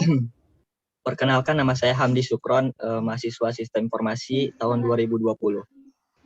Jadi saya ingin bertanya. Jadi kalau misalnya kita menulis, pasti kita juga harus menentukan angle tulisan. atau sudut pandang penulis dalam melihat isu atau masalah yang hendak kita tulis. Nah, jadi saya ingin bertanya nih Pak, gimana sih cara kita menentukan angle yang menarik dalam tulisan yang ingin kita buat? Bagaimana kita melihat sudut pandang dari isu atau masalah yang ingin kita tulis? Kita menentukan angle tulisan ini berdasarkan indikator apa aja sih? Supaya kita bisa membuat copywriting yang baik dan benar. Sekian pertanyaan saya, lebih dan kurang saya mohon maaf. Assalamualaikum warahmatullahi wabarakatuh. Waalaikumsalam warahmatullahi wabarakatuh. Terima kasih atas pertanyaannya Hamdi. Baik, untuk bisa kepada narasumber yang pertama oleh Bapak Mustafa, boleh menjawab pertanyaan dari teman kita Hamdi Syukron. Dipersilahkan Bapak. Ya, mungkin nanti bisa diperdalam oleh Pak Asari ya. Sudut pandang atau perspektif itu tidak mungkin ada kalau kita tidak membaca sudut pandang atau perspektif orang lain. Jadi kalau kita ingin berbeda, kita juga harus kemudian membaca sudut pandang orang lain. Sayangnya kadang-kadang kita tidak punya budaya literasi yang bagus. Kebanyakan kita lebih lebih suka berpendapat menurut kita sendiri yang tanpa mau mendengar atau membaca sudut pandang orang lain. Jadi kalau kita mau punya sudut pandang yang berbeda, menurut saya adalah kita harus kemudian membaca, mendengar sudut pandang atau perspektif yang disampaikan oleh orang lain. Dalam konteks menulis opini, seperti yang disampaikan Pak Asari tadi, wajar-wajar saja kalau kita punya sudut pandang yang berbeda, tidak ada masalah. Karena opini itu beda dengan berita. Opini itu ya pendapat kita. Kita berkomentar di media sosial itu sebenarnya sudah opini. Jadi kalau ingin melihat beragam sudut pandang, ya silahkan ikuti akun Detik.com, silahkan ikuti akun Lambe Tura, di situ banyak sekali perspektif yang akan kita bisa saksikan bagaimana sudut pandang orang-orang yang berkomentar di sana. Saya kira demikian. Terima kasih. Baik, terima kasih atas jawaban dari Bapak Mustafa. Selanjutnya bisa ditambahkan jawaban dari Pak Asari Abdullah kepada Bapak Asari. Dipersilahkan. Baik.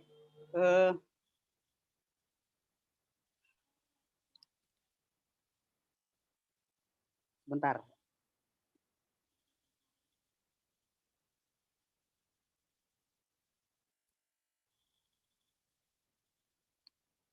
Nah, izin saya share lagi.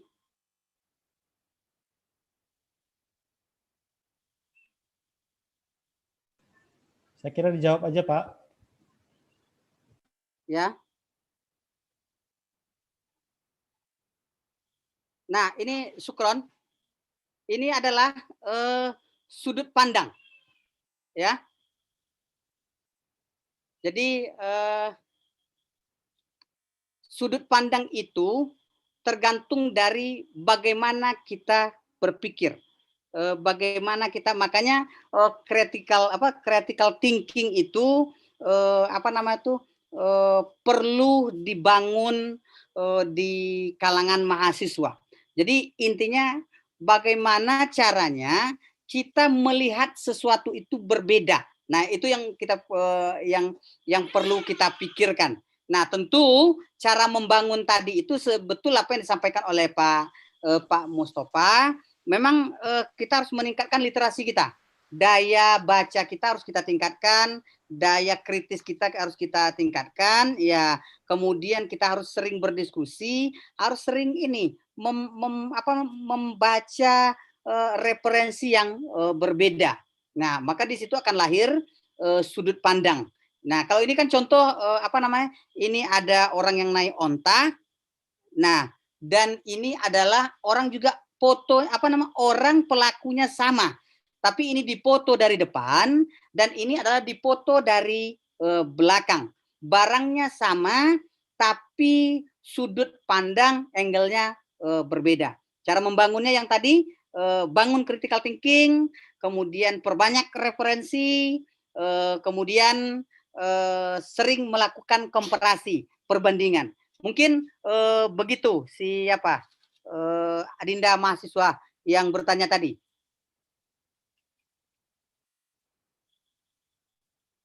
Silakan Jenny. Baik, terima kasih kepada Bapak Asyari atas jawabannya. Selanjutnya, bagi para peserta yang ingin bertanya, dipersilahkan boleh melalui room chat atau boleh menghidupkan mikrofon dan kameranya. Atau Jen. Baik, Rahmatul Anissa, dipersilakan untuk bertanya. Assalamualaikum warahmatullahi wabarakatuh. Waalaikumsalam warahmatullahi wabarakatuh. Perkenalkan Pak, nama saya Rahmatul Anissa, mahasiswi Sistem Informasi. Di sini saya ingin bertanya kepada Pak Mustafa mengenai materi yang Bapak bawakan tadi tentang copywriting. Pertanyaan saya adalah, copywriting ini lebih berfokus ke mana ya Pak? Apakah ke press release saja, website, iklan, atau yang lain gitu? Terus pertanyaan saya lagi Pak, apa perbedaan antara copywriting sama content writing Pak? Dan apa sih tips membuat copywriting di Facebook dan IG yang menarik? Itu saja Pak. Untuk Bapak Mustafa. Dan untuk Pak Asari, saya ingin bertanya Pak. Pertanyaan saya cuma satu aja Pak. Bagaimana teknik membuat headline artikel yang menarik audiens? Itu aja Pak. Terima kasih Jenny, Pak. Assalamualaikum warahmatullahi wabarakatuh. Waalaikumsalam warahmatullahi wabarakatuh. Baik, terima kasih atas Rahmatul Anissa atas pertanyaannya. Dimohon kesediaan Bapak Mustafa untuk menjawab dari pertanyaan Anissa tadi, Pak. Oke, terima kasih. Copywriting yang saya pahami itu sebenarnya memang lebih banyak digunakan untuk periklanan, ya. Artinya orang mempromosikan barang, mempromosikan jasa itu menggunakan teknik copywriting. Adapun content writing itu kebanyakan adalah seperti menulis untuk konten. Jadi katakanlah kita seperti mau bikin iklan, kita bikin skripnya, itu kadang-kadang ya, ada orang yang menyebutnya itu seperti sebuah content writing. Dua-duanya punya kerumitan, ya. Walaupun lebih rumit sesungguhnya di content writing karena dia juga menekankan aspek-aspek peralatan, source dan segala macamnya. Tetapi sebenarnya copywriting itu juga kalau kita lakukan secara ini itu juga sangat sulit sekali karena dia mempersingkat bagaimana pesan yang kita tulis itu singkat tapi kemudian menarik bagi orang yang membaca iklan kita seperti itu. Nah, tadi ada pertanyaan apakah itu hanya untuk rilis saja? Idealnya sebenarnya kalau menurut saya berbeda antara rilis dengan copywriting ya. Walaupun konsepnya sama-sama ingin menarik perhatian seperti itu. Karena kalau di rilis itu ada banyak sebenarnya. Jadi kalau misalnya kita ada kegiatan seperti ini kita bikin rilis itu namanya rilis event. Kalau ada kegiatan kegiatan sosial misalnya kita ini itu namanya rilis inisiatif amal yang mesti kita bikin beda lagi kontennya. Atau misalnya kita mau bikin penghargaan beda lagi kontennya dengan rilis event. Jadi ada berbagai macam rilis sebenarnya yang mungkin tidak bisa kita curahkan pada hari ini semua, tetapi paling tidak hari ini teman-teman sudah mengenal apa sih itu rilis, apa sih itu batang tubuhnya yang perlu kita buat kalau kita ingin menulis rilis. Saya kira itu yang bisa saya sampaikan. Saya kembalikan. Baik, terima kasih atas jawaban dari Bapak Mustafa.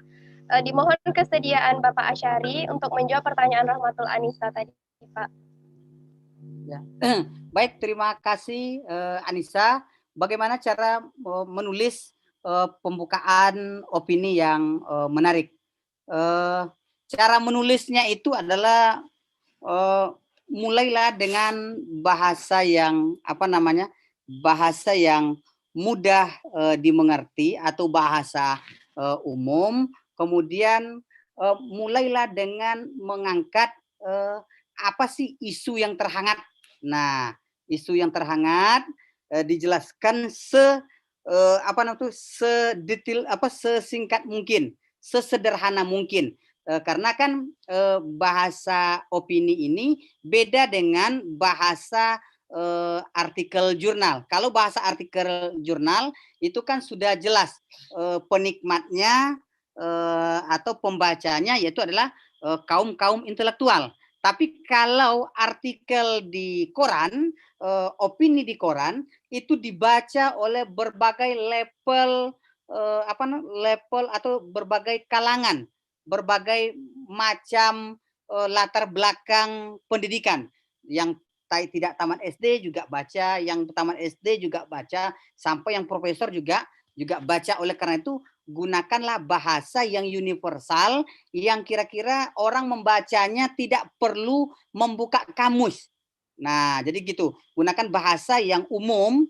Nah, kemudian mulailah mengangkat atau menarasikan isu yang lagi booming, yang ingin kita bahas pada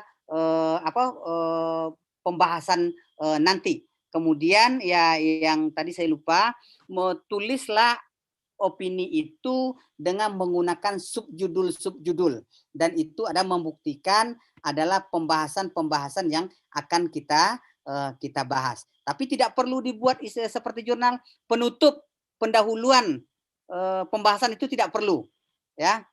Tidak perlu mencantumkan kalimat-kalimat itu di situ. Tapi intinya apa yang kita buat, yang kita konstruk itu adalah bercerita tentang isi, bercerita tentang pendahuluan, bercerita tentang penutup. Nah, jadi begitu kira-kira Nisa. Saya kembalikan kepada Jenny. Silakan Jenny. Baik Pak, terima kasih atas jawaban dari Bapak Asyari Abdullah. Baik, kepada teman-teman para peserta, apakah masih ada yang ingin bertanya? Dipersilahkan.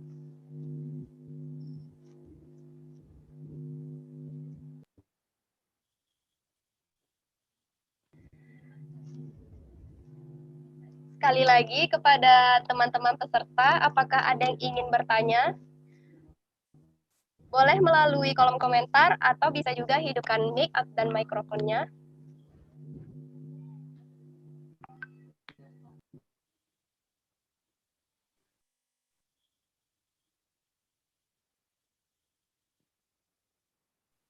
Jenny. Iya. Atul mau nanya lagi sama Pak Mustafa. Tadi boleh? Baik, boleh Atul, silakan bertanya. Terima kasih sebelumnya kepada Bapak Mustafa dan Asari yang sudah memberikan jawaban. Untuk kepada Pak Mustafa, tadi ada pertanyaan saya satu lagi yang belum Bapak jawab, Pak, mengenai apa saja tips membuat copywriting di media sosial seperti Facebook dan IG yang efektif. Terima kasih, Pak. Ya, baik.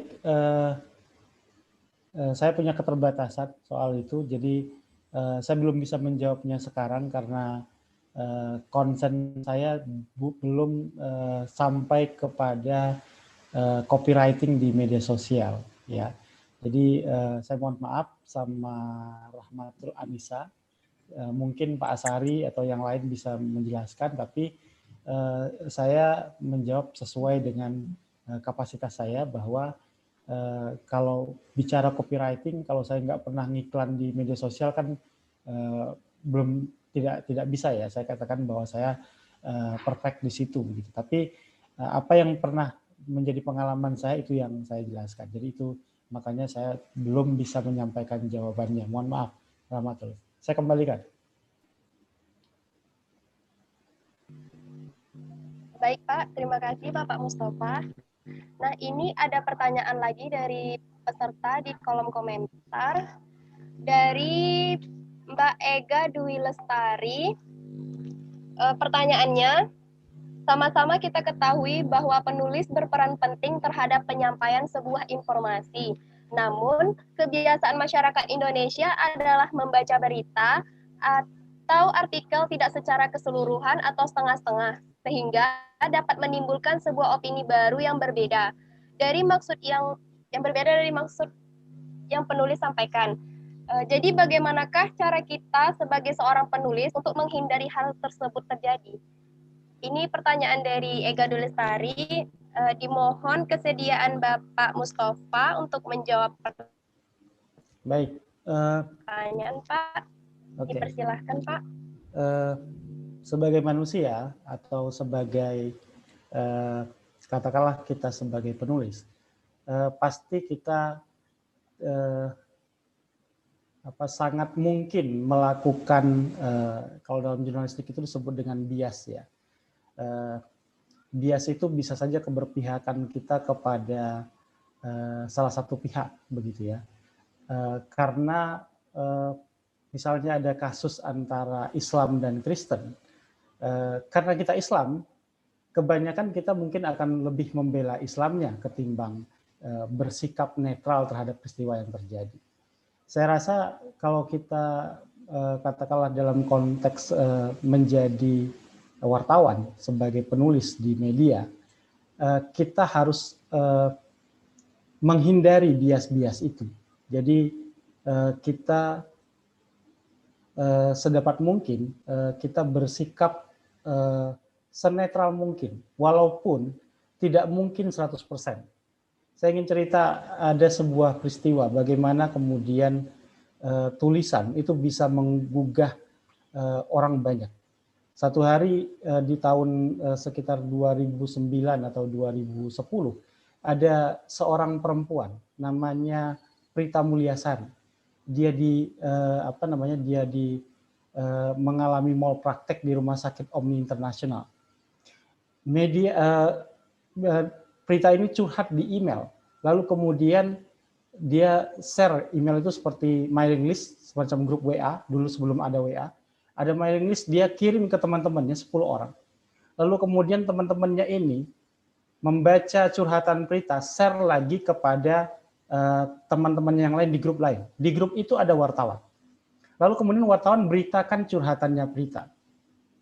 Omni Internasional tidak senang dengan berita itu, lalu kemudian dia menuntut Prita, padahal bukan dia yang menyebarkannya. Lalu Prita itu sempat ditahan di penjara beberapa hari, tetapi berkat media itu kemudian bisa dibebaskan. Ya, artinya lalu sampailah kasus itu bergulir ke Mahkamah Agung. Prita akhirnya divonis bersalah, dituntut membayar sekitar 250 juta. Media kemudian membela Prita, habis-habisan menguliti bagaimana kasus malpraktek yang terjadi di Indonesia, dan Prita menjadi zoom in untuk masuk kepada kasus yang lebih besar. Yang terjadi kemudian adalah muncul gerakan koin untuk Prita, hanya berdasarkan tulisan-tulisan. Banyak orang menilai ketika itu yang menjadi penyelamat Prita bukan media. Banyak yang menilai ketika itu penyelamatnya adalah Megawati, Anas Urbaningrum, politisi-politisi yang datang ke rumah Prita. Padahal semua itu pencitraan. Yang sesungguhnya berpihak kepada Prita adalah media dari tulisan, ya. Walaupun kalau misalnya biasnya itu yang paling penting adalah membela kebenarannya, bukan kemudian biasnya itu membenarkan yang salah. Itu yang kadang-kadang banyak terjadi. Yang sulit kita hindari itu adalah membenarkan yang menurut kita menguntungkan kita. Nah, itu yang sering orang lupa kalau dalam menulis itu membenarkan yang menguntungkan dia, bukan kemudian membenarkan yang benar. Sehingga kenapa banyak orang yang membenarkan yang salah itu karena memang karena memang dalam dirinya itu tidak bisa membedakan bagaimana dia bersikap netral dalam tulisannya. Gerakan koin untuk Prita itu, bayangkan seorang pengemis di Jawa Tengah itu sampai mau menyumbangkan koin hasil dia mengemis untuk Prita. Padahal Prita bukan orang miskin, dia orang menengah ke atas. Tapi gara-gara tulisan yang dibuat oleh media ketika itu kemudian menjadikan dia mau menyumbang untuk seorang Prita. Jadi di sini media menghindari bias, menghindari kekuasaan, menghindari yang namanya membela orang-orang kecil seperti Prita. Jadi kita tidak akan pernah bisa lepas dari bias, tapi sebaiknya kita berusaha untuk tidak terlalu tenggelam dalam bias-bias yang bisa merusak karya tulis kita. Saya kira itu.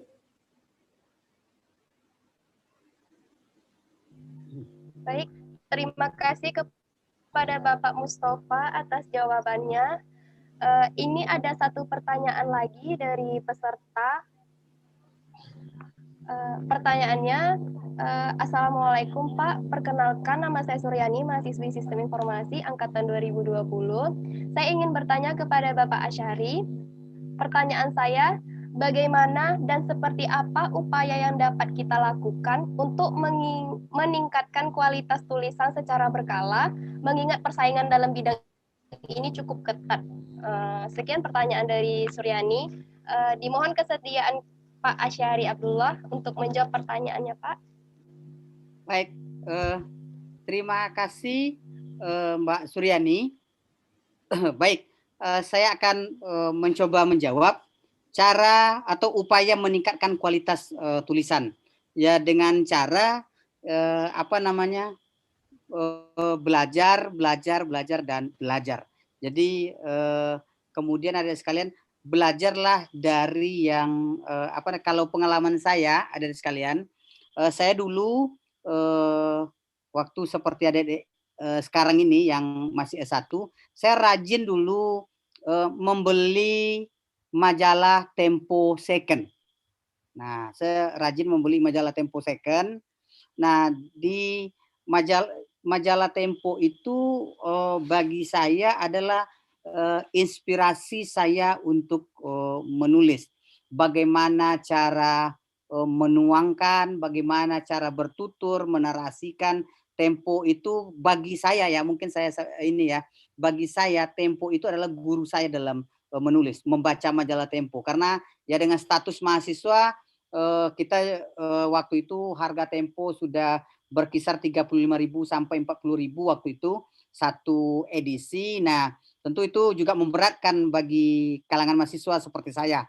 Nah, saya solusinya waktu itu saya membeli Tempo Second dengan harga 7.000 atau 6.000 satu edisi, meskipun udah lewat. Nah, jadi kita membaca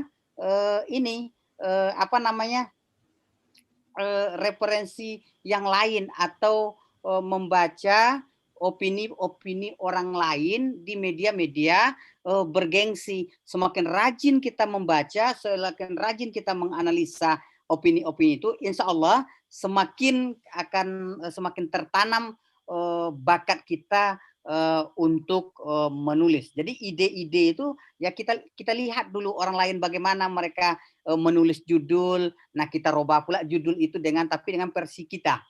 Nah, jadi kayak tadi saya dapat itu bisnis hitam partai putih. Nah, itu Tempo yang menulis, itu kan bisa kita buat dalam untuk judul yang lain, tapi ada hitamnya ada putihnya. Nah, itu contoh. Jadi intinya kalau saya sih ya kita harus banyak belajar lagi, banyak membaca lagi. Itu yang upaya yang bisa kita lakukan untuk meningkatkan kemampuan kita dalam menulis. Mungkin begitu, Jenny. Terima kasih kepada Pak Asyari Abdullah atas jawabannya. Baik, itu tadi jawaban dari para narasumber kita terkait tentang copywriting artikel dan sukses menulis pada media online atau media cetak. Karena kita sudah berada di penghujung acara, dan tadi pertanyaan yang terakhir dari para peserta, mohon maaf jika masih ada yang ingin YouTube Predatek Official. Diingatkan lagi kepada para peserta untuk mengisi absensinya ya. Terima kasih sekali lagi kami ucapkan kepada kedua narasumber yang luar biasa menginspirasi, memberikan kami motivasi dan sharing ilmu terkait dengan trik jitu dan kiat-kiat sukses dalam menulis artikel baik di media sosial maupun di media cetak. Semoga bagi teman-teman semua yang hadir pada webinar ini dapat mengamalkan dan mencoba untuk menulis sebuah karya berupa artikel yang nantinya hasil tulisan kita akan dibaca oleh semua orang. Saya sebagai moderator mohon maaf apabila ada tutur kata dan perilaku saya yang salah, karena kesempurnaan hanya milik Allah dan kesalahan hanya ada pada diri saya sendiri. Tetap selalu jaga kesehatan Anda dan selalu jaga subscribe akun YouTube Predatek Official. Terima kasih. Akhirul kalam. Wabillahi taufiq wal hidayah. Wassalamualaikum warahmatullahi wabarakatuh. Waalaikumsalam warahmatullahi wabarakatuh. Oke, terima kasih Pak Asari, Pak Mustafa, terima kasih banyak atas waktunya. Terima kasih Bapak Ibu yang sudah hadir pada malam hari ini. Terima kasih Pak Asari, terima kasih Pak Mustafa. Terima kasih Pak Mustaqim. Oke.